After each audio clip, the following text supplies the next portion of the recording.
Hey, how's it going? Um, we're on a roll here. Got a little something in my eye, so let's see if I can work this out. Let's do some 1974 music. Already did the albums video, and even with that, there was a lot of stuff that I missed. 1974 was a good converging of a lot of hard rock stuff and prog stuff and glam. And speaking of glam, one that I missed was Sweet, who'd already been going for a couple of years, but this was the year that they had the album that had Set Me Free and Fox on the Run. I love Fox on the Run, and Set Me Free was a little mystery that was solved when I found out it was a Sweet song. I heard several covers of that in the 80s, including by a band called Heathen. They never really got very big, but the song really grabbed me. And somebody else covered it that I'm trying to think of. But yeah, originally it was a Sweet song. Set me free. Jay Giles, before their big blow up in the 80s, they were just a steady working band all through the 70s. In 1974, their big hit was Must Have Got Lost. A couple of other songs that I really liked from that year, which I didn't know about until there was covers of them, was Al Green's Take Me to the River, that I didn't know about until the Talking Heads covered it. I always thought it was a Talking Heads song, but no, it's an old soul song, 1974. I think Talking Heads covered it in 77 maybe. Linda Ronstadt's You're No Good, great song, covered by Van Halen on their second album. And a song I found by Whitesnake from the late 70s, early 80s, called There Ain't No Love in the Heart of the City. And after a little bit of research, I found out it was a Bobby Bland song from 1974. I plan on doing a cover of that, so watch my other channel for some of the covers. I'm going to try to get caught up on doing some covers of some of this year ending in 4 songs. There was a lot of them. And another song I love from 1974, I think it was actually 1973, but it kind of puttered along through this 74 and 75, was one of the few Beach Boys songs that I like, called Sail On Sailor. And there's a cool cover of that by Mick Ronson and Sean Lennon that's in my concert and live video folder somewhere. And surprise, Brian Wilson doesn't like that song, is not too fond of it. I think one of the other guys actually sings lead on it, but I couldn't believe there was a Beach Boys song that I liked. Sail On Sailor, what a good song. 1974 was also converging of a lot of that California light rock, country rock, folk stuff, like America and Cat Stevens and Jackson Browne. Neil Young was post-Harvest. I think the album he put out that year was called On a Beach. I don't even know if there was any hits off of it or not. Joni Mitchell had Court and Spark. I'm a big fan of, not a big fan, I'm somewhat of a fan of some of her later, more jazzy records. And Maynard from Tool counts Joni Mitchell as a big influence, so I tried to listen to it. It's just folky and boring. Graham Parsons was big in the country rock world, the Flying Burrito Brothers and Birds type of stuff. I had a box set that I had always planned on diving into his stuff a little deeper, but when I lost all my CDs in the purge, I lost that, so it is what it is. John Prine's song from 1971 called Angel of Montgomery became somewhat of a hit for Bonnie Raitt, and that's a great song.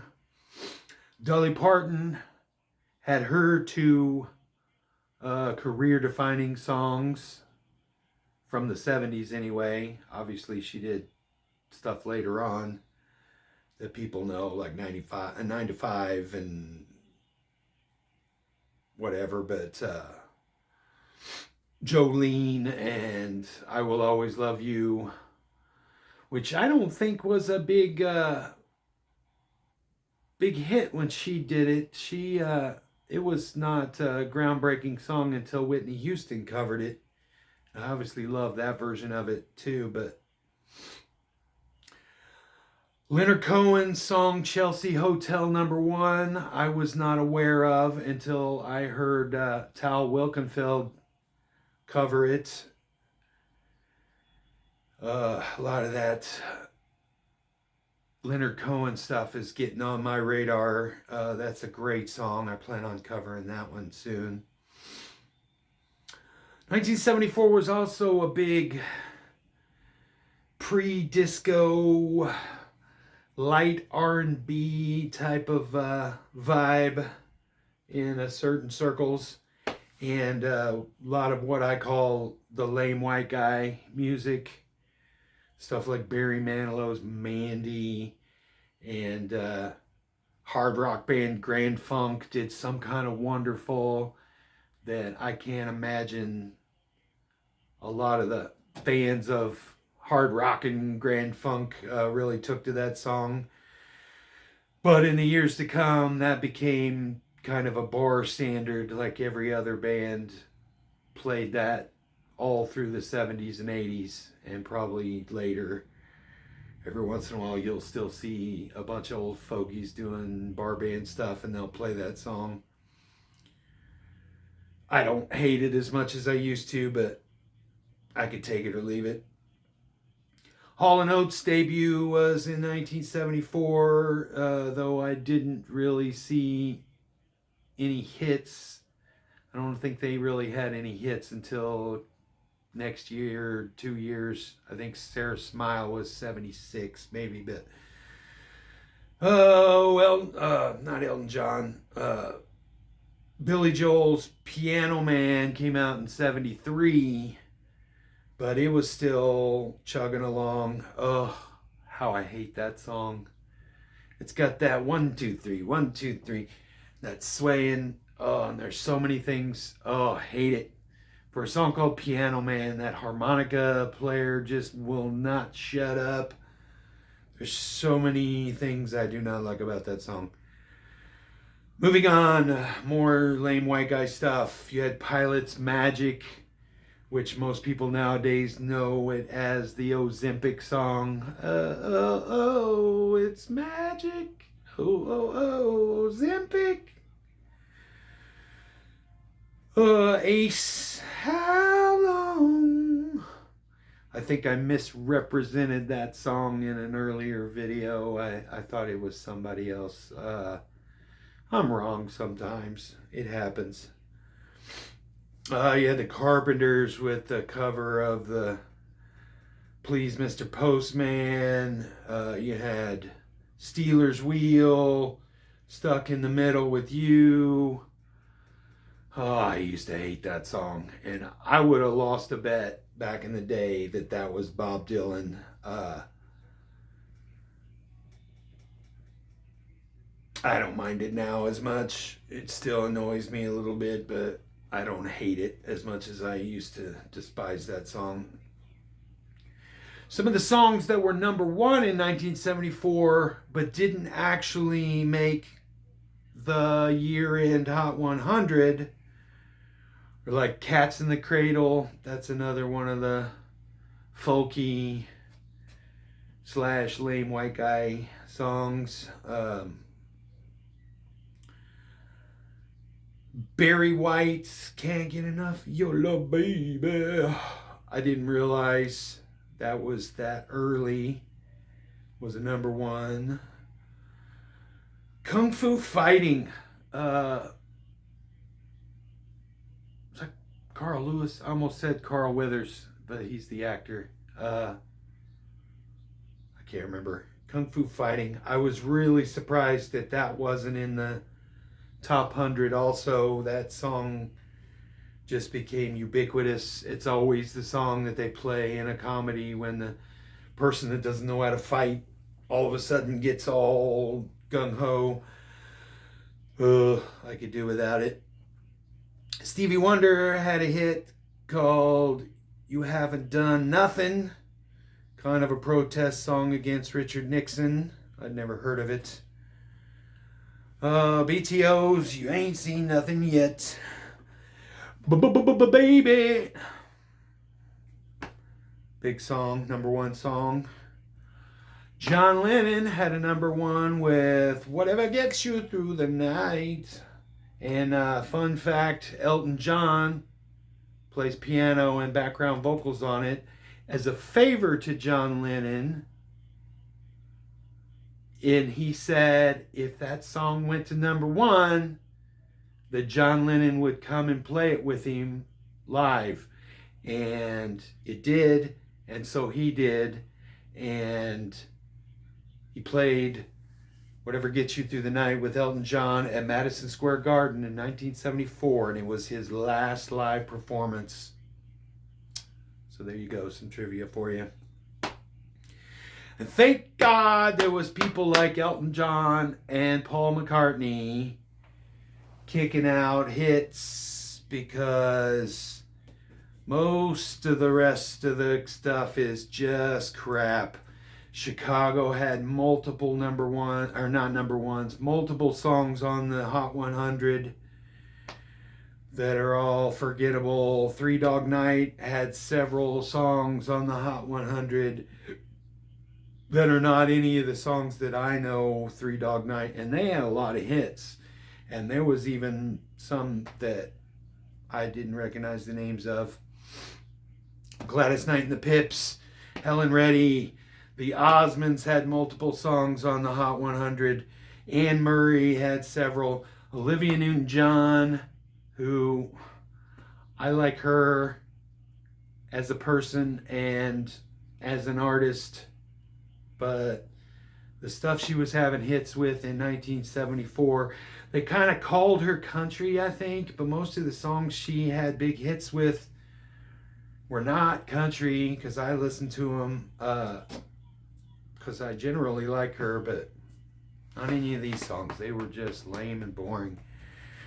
Jim Stafford had quite a few songs. He was kind of a country guy, but had a lot of novelty type songs. So I'll get to those. And John Denver is hit and miss. Some of his stuff is really good, and some of it is just lame white guy. It's country, but it's not even country. It's almost more adult contemporary, lame white guy music. So anyway, that out of the way, let's do the top 100 Billboard Year End. Whatever. I said all that wrong. Number 99, you had a band called Fancy that had a hit with Wild Thing. Of all the lame white guy music, I can't believe a cover of Wild Thing would become one of the biggest songs of the year. 97 is the first Olivia Newton-John, I Honestly Love You. Besides any song that you really know from her, that's probably one of the biggest of the not that I can think of. 94, you had a lame white guy, a band called First Class, with the song Beach Baby, Beach Baby, whatever. I recognize the song. I never would have guessed. I'm sure they were a one-hit wonder. 93 is the first Jim Stafford, Wildwood Weed. Funny story song about farmers that found this weird weed growing and decided to chew on the leaves and gave them a little lift. In the song, if you know the lyrics, literally a lift in some cases. Funny song. I like it. 91, you had Paul McCartney, or Wings, Hell on Wheels. Hell in Wheels is what the song's called. A little play on words there. 90 is another Jim Stafford, My Girl Bill. That's one I could do without. The lyrics it's kind of a novelty song. Because what kind of girl would name Bill? I think it's a takeoff of the Johnny Cash, Shel Silverstein, Boy Named Sue type of deal. 86 is a weird one. Sister Janet Mead. It was a nun that had a big hit with a song called The Lord's Prayer. And she soullessly sings the Lord's Prayer. And I had that on 45 when I was little. And one of the few records that I had. So I actually listened to it. So it's kind of embarrassing that I even know that song. Jim Croce died in a plane crash, I think the year before, maybe even 72, I'm not sure. But a lot of his songs became big hits posthumously for him. The first of which would be this one, I Tell You That I Love You in a Song. 84 is the Clap for the Wolfman. That was the last big hit for, not BTO. What was the band that BTO? The Guess Who. BTO was up and going, so I'm sure Bachman was already out of the band, but that would have been their last big hit. 82, Todd Rundgren, Hello, It's Me. Good song. I love Todd Rundgren. 79 is Tubular Bells by Mike Oldfield, because it was used as the soundtrack to The Exorcist.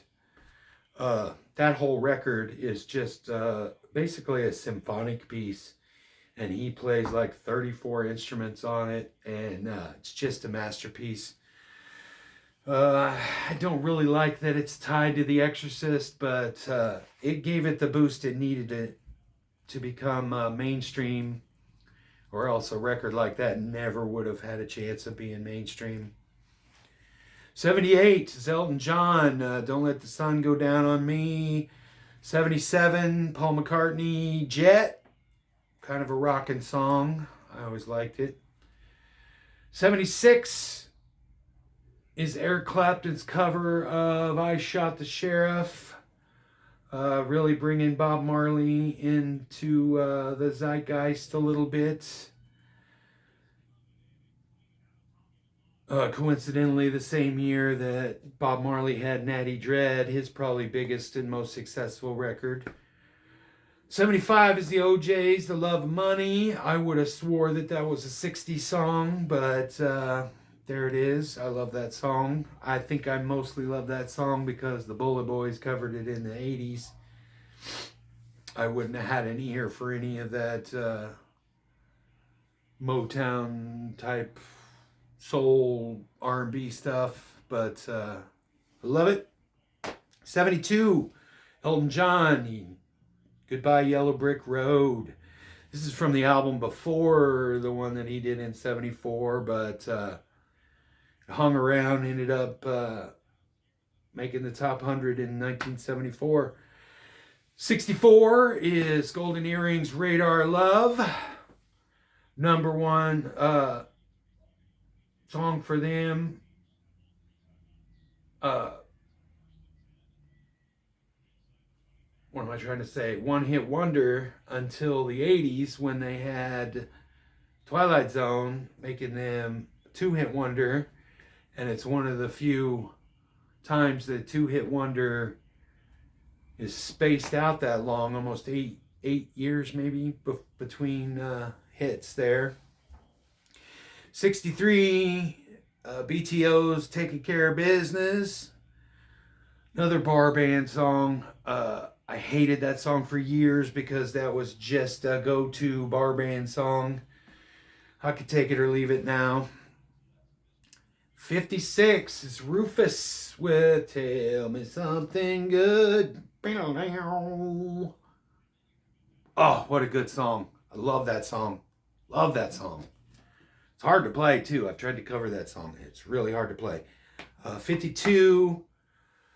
Carly Simon and James Taylor doing a version of Mockingbird, an old slave song. Lame. Eminem tried doing his version of that song years later, and it's not quite as lame, but still kind of, I feel like, problematic. I don't know. Hate that song. 51 is Steely Dan's biggest hit, Ricky Don't Lose That Number. 50 is the Hollies, The Air That I Breathe. That if you listen to it, you might hear Radiohead's Creep in there. That's the one that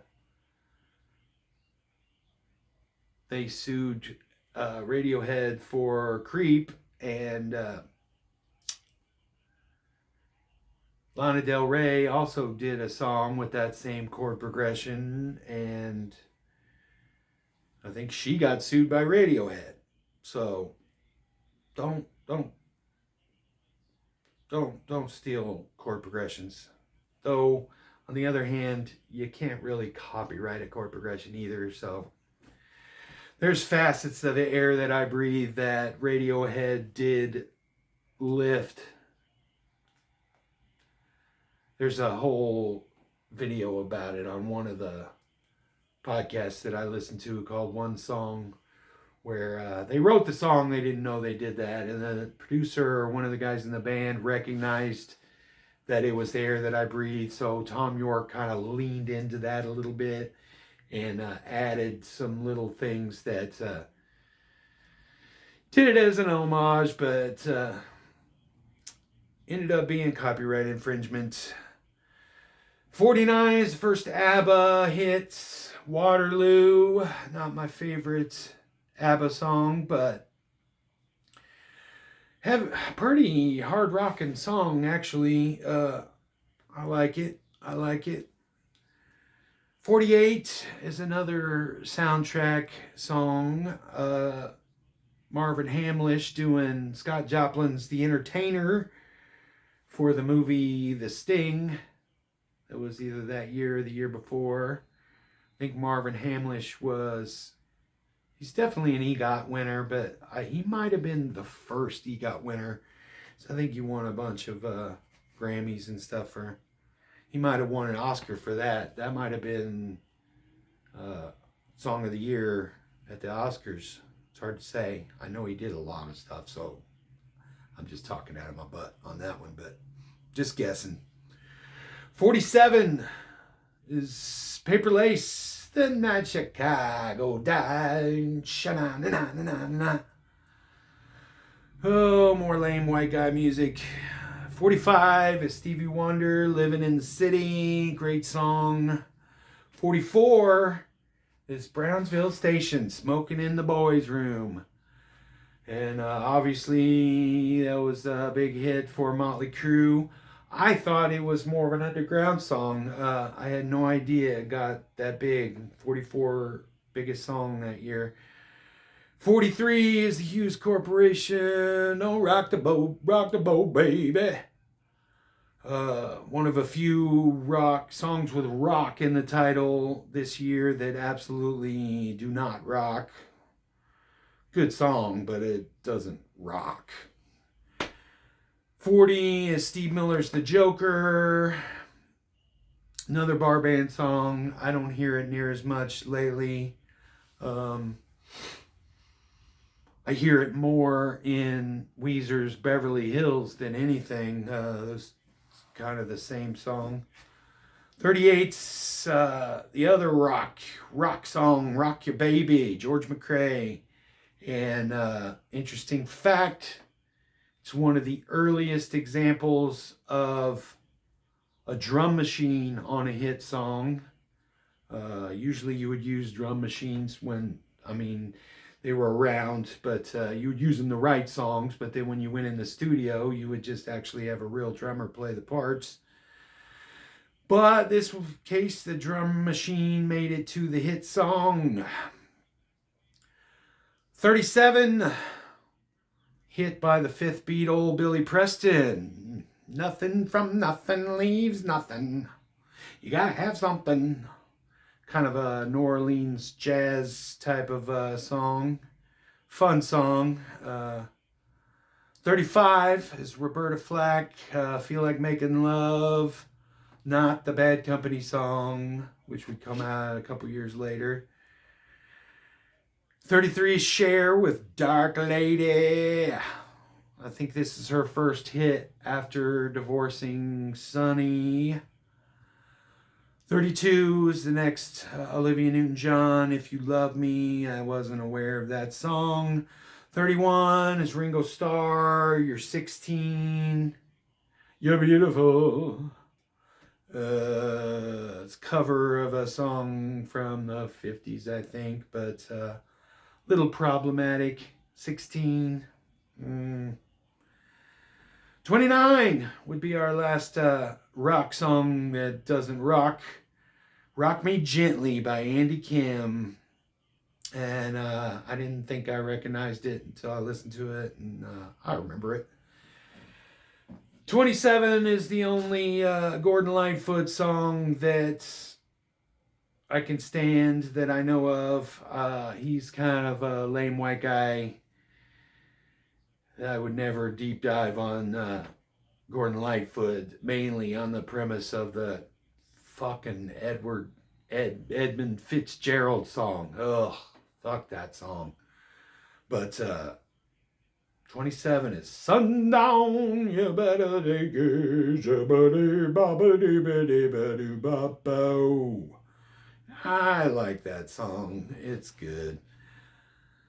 26, another Olivia Newton-John. I had no idea she had so many hits back then. Let Me Be There. Don't know it. 25 is John Denver, Annie's song. Another one I've listened to every time I come across it, and I'm like, do I know that song? And I listen to it, and I'm like, I don't know. So I know I've listened to it multiple times, and it does not stick, so I'll pass on that one. 24 is Jim Croce, Time in a Bottle. It was the first #1 song of that year because he had just passed away, and it's kind of heart-wrenching, thinking about time and the passage of time and life and all the existential stuff, and then thinking about him being dead and all that stuff. Oh, what a beautiful song. 22 is Band on the Run by The Wings and Paul McCartney. 20 is Hooked on a Feeling, which was a hit by B.J. Thomas and a band called Blue Suede, and I failed to write down which one this is. I assume it's Blue Suede. More lame white guy music. I like that song. I could do without the ooga chugga part, but the hooks in, no pun intended, the hooks in Hooked on a Feeling are really good. Hooked on a feeling. Ba ba ba da. Oh wait, that's a different song. Ba ba ba da ba ba. That's Sugar Sugar. Whatever. Same song. 18 is John Denver, Sunshine on My Shoulders. Once again, like I said, I'm in and out with John Denver, and Sunshine on My Shoulders, that's a good song. It's kind of lame, but good song nonetheless. 17, Rock On by David Essex, covered in the 80s by Michael Damian, I think. Yeah. Another song with rock in the title. That one actually kind of does rock. To me, it's a good song, but I feel like it doesn't really go anywhere. It's got a good groove, but it doesn't go anywhere. Just kind of sits there at that rock on. 16, we're back to Jim Stafford. I don't like spiders and snakes, but that ain't what it takes to love me. 13 is Midnight at the Oasis. I think, what was her name? Maria Mulder? I can't believe that's the 13th biggest song of that year. I don't think that survived the zeitgeist too much. People might remember it. I get that song confused with that one by Vicki Lawrence.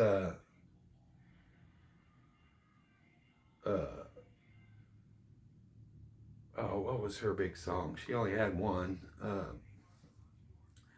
Feel it's the same, similar. 12 is Jungle Boogie. Straight disco song. Surprised that's that big.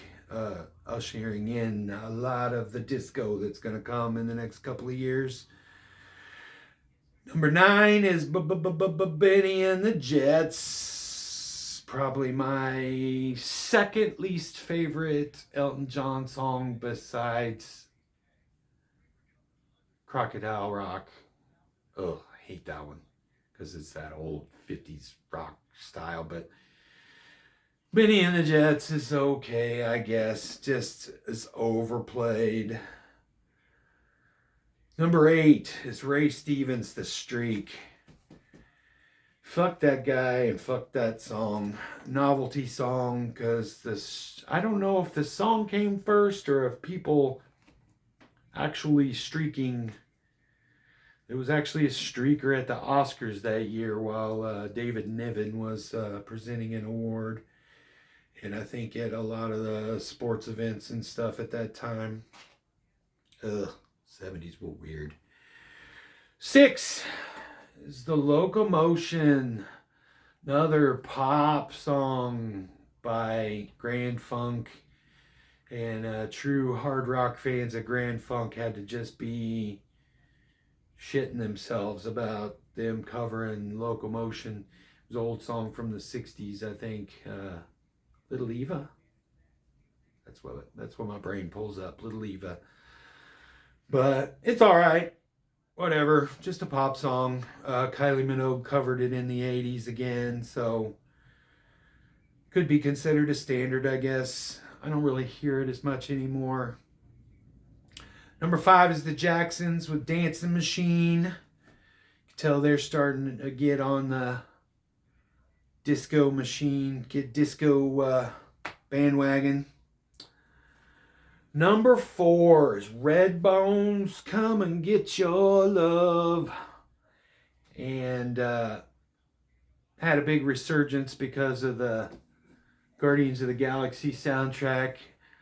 Cover band I was in wanted to cover that song, and I said, I don't think people remember that song. It just didn't seem like I didn't know about it until just a few years ago, and when they said it was on the Guardians of the Galaxy soundtrack, I agreed to cover it, but I had no idea it was the 4th biggest song of 1974. Number 3 is Love Unlimited, which I think is billed as like Love Unlimited Orchestra with the Love Unlimited theme or something like that. It's kind of just quiet, halfway orchestral, but sort of almost funky song. But apparently it was written by Barry White, kicking off his career. The number 2 song of 1974 was Terry Jacks' Seasons in the Sun. I don't mind that song. A lot of people put that in the lame white guy music, and it's on in a lot of worst songs of 1974 lists that I saw, but I could take it or leave it. The number 1 song of 1974 is definitely Lame Duck. It's Barbra Streisand, The Way We Were. And once again, I tried to listen to this song several times, and it just goes in one ear and out the other. It just does nothing for me. But it won an Oscar and a Grammy. So there you go. Sometimes I just don't know what the hell I'm talking about. As a caveat at the very end, I did want to mention the UK sometimes crosses over, and sometimes they have lots of hits that we know nothing about over here. And I've been making a list of UK stuff from 1984 because I found a couple of guys that from there that know a lot more about that stuff. But the best-selling song in the UK in 1974 was a band called Mud, and a song called Tiger Feet. Never heard it. Catchy little pop song, but I don't know, whatever.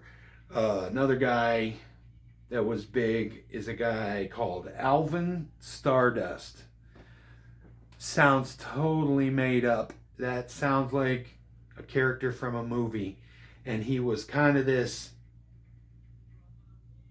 Elvis crossed with David Bowie kind of character. Like, imagine if Elvis was 10 years younger and got wrapped up in the glam rock scene. That's Elvis, Alvin Stardust. And he had hits all the way into the 80s. He's listed on some of the 84 stuff, so it's crazy. We don't even know who he is here. Another one was Pan's People, which was kind of like the Solid Gold dancers. They would go on shows like the Top of the Pops and stuff, and it was kind of a dance troupe that would dance to the biggest hits of the day. I don't think they ever had songs of their own, but Pan's People, some of their videos are pretty neat. They took the dance troupe thing pretty serious. And I'm going to finish this off with a weird one. In the UK, the group with the most best-selling singles was a group called the Wombles. And it was a bunch of puppets. Imagine if the Muppets had the most best-selling singles of the year. Imagine if, did I say puppets or Muppets? The Muppets. Imagine if the Wiggles had the biggest selling songs of the year. The Wombles. I never even heard of them until doing research for these videos. Bizarre. What the hell? England is strange. And the 70s were definitely strange. So, anyway, check you on the next one.